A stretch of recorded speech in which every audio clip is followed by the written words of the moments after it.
സ്വന്തം കാഴ്ചപ്പാടനുസരിച്ച് ജീവിക്കുക. ഞാൻ പലപ്പോഴും കുട്ടികളോട് പറയാറുള്ള ഒരു കാര്യമാണ്. അപ്പോഴാണ് ചില പേരൻസ് എന്നോട് ചോദിച്ചത്, സ്വന്തം കാഴ്ചപ്പാടനുസരിച്ച് ജീവിക്കുക എന്ന് പറഞ്ഞാൽ അച്ഛനമ്മമാരെയും അധ്യാപകരെയും വകവയ്ക്കാതെ ജീവിക്കലാണോ? നമസ്കാരം. ഇന്ന് നമുക്ക് വളരെ പ്രധാനപ്പെട്ട ഒരു വിഷയം സംസാരിക്കാനുണ്ട്. സ്വന്തം കാഴ്ചപ്പാടനുസരിച്ച് ജീവിക്കുവാൻ പഠിക്കുക എന്ന് പറഞ്ഞാൽ അതിൻ്റെ അർത്ഥം ഞാൻ എൻ്റെ തോന്നിയവാസത്തിനനുസരിച്ച് ജീവിക്കുമെന്നല്ല. ഇവിടെ ആദ്യം ബേസ്മെൻ്റ് ഉണ്ടാക്കേണ്ടത് സ്വന്തം കാഴ്ചപ്പാടിലാണ്. ഒരു കുട്ടിക്ക് സ്വന്തമായിട്ടൊരു കാഴ്ചപ്പാടുണ്ടാവണമെങ്കിൽ അവൻ കാണുന്നതിലെല്ലാം എന്തെങ്കിലും മൂല്യം ഉണ്ടായിരിക്കണം.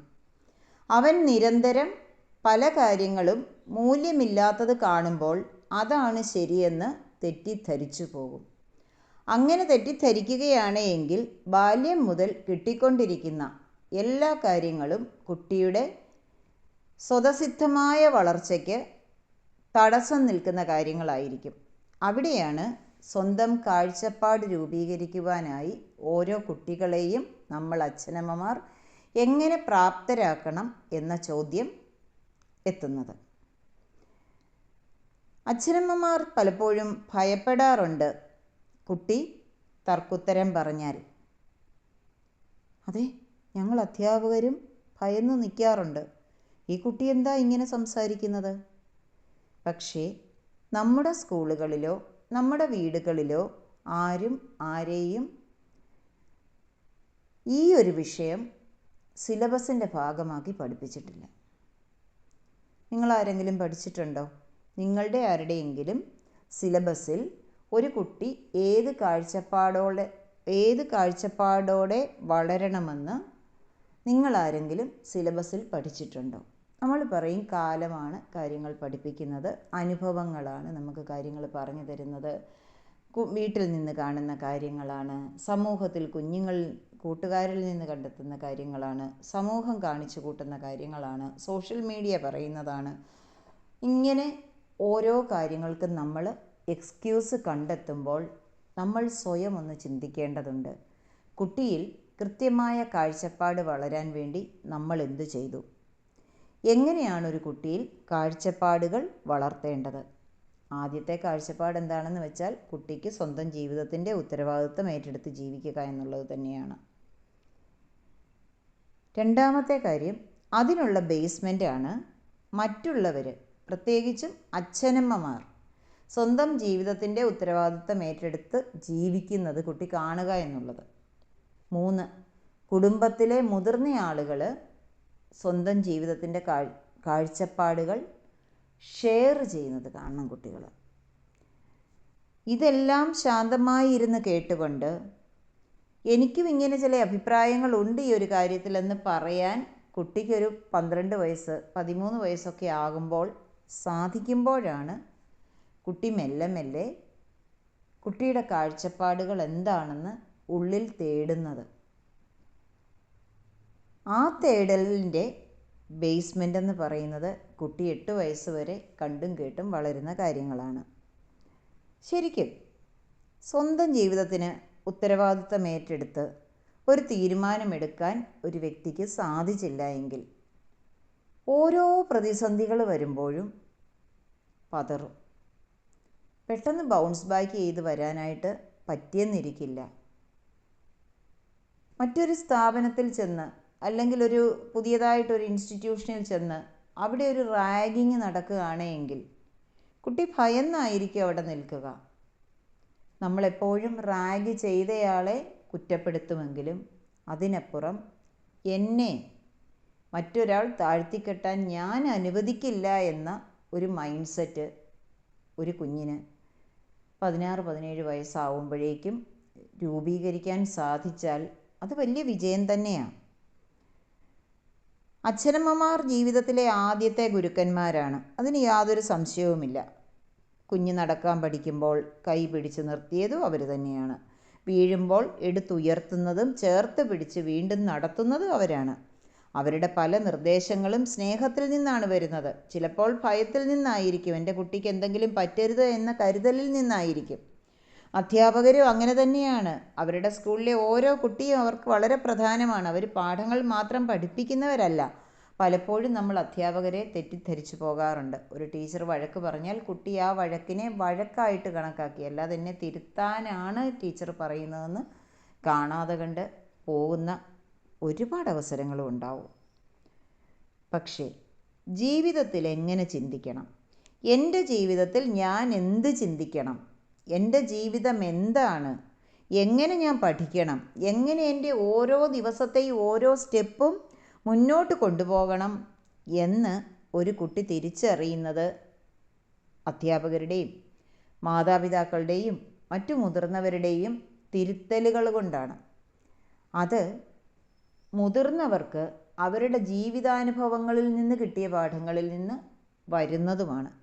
പക്ഷേ പല കുട്ടികളും അത് അംഗീകരിക്കാൻ തയ്യാറാവില്ല എന്നതാണ് സത്യം. ഈ വോയിസ് കേട്ടുകൊണ്ടിരിക്കുന്ന നിങ്ങളുടെ വീട്ടിൽ എങ്ങനെയാണ്? കുട്ടികൾ ഇത് അംഗീകരിക്കുന്നുണ്ടോ? അതോ നിങ്ങൾ പറയുന്ന ടോൺ തെറ്റുന്നുണ്ടോ? ഒന്ന് കമൻറ്റ് ബോക്സിലോട്ട് രേഖപ്പെടുത്തിക്കൊള്ളൂ. നമുക്ക് അടുത്ത അധ്യയന വർഷം മുതൽ ഇതുപോലെയുള്ള പ്രശ്നങ്ങൾ കുഞ്ഞുങ്ങളുടെ പഠനത്തെ ബാധിക്കരുതെന്ന് എനിക്ക് നിർബന്ധമുള്ളത് കൊണ്ടാണ് ഞാൻ എൻ്റെ അടുത്ത് വരുന്നവരുടെ അടുത്ത് ഇങ്ങനെ കുറച്ച് കാര്യങ്ങൾ പറയുന്നത്. ജീവിതാനുഭവങ്ങളാണ്. ഒരുപാട് കുഞ്ഞുങ്ങൾ അവരുടെ പ്രശ്നങ്ങളും പറഞ്ഞു വരുമ്പോൾ ചിലപ്പോൾ ഉള്ളി തൊലിച്ച ഒരു കാര്യമായിരിക്കും അതിൻ്റെ ബേസ്മെൻ്റ് എന്ന് പറയുന്നത്. പക്ഷേ അവരതിനെ വലിയ പ്രശ്നമാക്കി എടുക്കുമ്പോൾ ചിലപ്പോൾ അവർക്കത് ബൗൺസ് ബാക്ക് ചെയ്ത് അവരുടെ മനസ്സിനെ തിരികെ കൊണ്ടുവരാൻ പറ്റാണ്ടാവും. നമുക്ക് കുറേയേറെ കാര്യങ്ങൾ ചെയ്യാനുണ്ട്. നമ്മളുടെ ജീവിതത്തിൽ എങ്ങനെയാണ് കാഴ്ചപ്പാട് ഉണ്ടായത്? നമുക്ക് നമ്മൾ കാണുന്ന ഒരു കാര്യത്തെപ്പറ്റി വ്യക്തമായ കാഴ്ചപ്പാടുണ്ടോ? ഒരു കുട്ടിക്ക് സ്വന്തം കാഴ്ചപ്പാട് ഉണ്ടാകുന്ന ഒരു അവസരത്തിൽ ആദ്യമായി പഠിക്കേണ്ടത് എന്താണ്? ഇതൊക്കെ നമുക്ക് കുഞ്ഞുങ്ങളെ പരിശീലിപ്പിക്കേണ്ടതുണ്ട്. ആദ്യമായി പഠിക്കേണ്ടത് ബഹുമാനമാണ്. ആരോടുള്ള ബഹുമാനം? അവനവനോടുള്ള ബഹുമാനം. അവനവൻ്റെ ഉള്ളിലുള്ള ആ ജീവനോടുള്ള ബഹുമാനമാണ് ഒരു വ്യക്തി ആദ്യമായി പഠിക്കേണ്ടത്. എൻ്റെ ഉള്ളിലൊരു ജീവനുണ്ടെന്നും ആ ജീവൻ ഇവിടെ ജീവിക്കാനാണ് വന്നതെന്നും അതിനെ ഞാൻ ബഹുമാനിക്കുകയും സ്നേഹിക്കുകയും എൻ്റെ വഴി തിരഞ്ഞെടുക്കുവാൻ അതിൻ്റെ ഗൈഡൻസ് എൻ്റെ ഉള്ളിൽ നിന്നുണ്ടാവണമെന്നും ഒരു കുട്ടി പരിശീലിച്ചാൽ മതി, കുട്ടിക്ക് ഉത്തരവാദിത്തം ഏറ്റെടുക്കാൻ സാധിക്കും. ബഹുമാനത്തോടെ സ്വന്തം വഴി തിരഞ്ഞെടുക്കുന്നത് വകവയ്ക്കാതെ ജീവിക്കുക എന്നതല്ല, അതിനപ്പുറത്ത് പക്വതയോടെ ഒരു കുട്ടി ജീവിക്കുന്ന ഒരവസ്ഥയാണ്. ഞാൻ നിങ്ങളെ കേൾക്കും, ഞാൻ നിങ്ങളുടെ അനുഭവങ്ങളെ ബഹുമാനിക്കും. എൻ്റെ ജീവിതത്തെക്കുറിച്ച് ഞാൻ ചിന്തിക്കുമ്പോൾ നിങ്ങളുടെ അനുഭവങ്ങളിൽ നിന്നും കിട്ടിയ പാഠങ്ങളും മറ്റുള്ളവരുടെ അനുഭവങ്ങളിൽ നിന്ന് കിട്ടിയ പാഠങ്ങളും എൻ്റെ മനസ്സും എൻ്റെ ആ വെളിച്ചത്തിൻ്റെ അറിവും ചേർത്ത് ഈ സാഹചര്യത്തിനനുസരിച്ച് എനിക്കെങ്ങനെ ചിന്തിക്കാനാവുമെന്ന് ഒരു കുട്ടിക്ക് ഒരു 15 വയസ്സാകുമ്പോൾ ചിന്തിക്കാനായാലോ?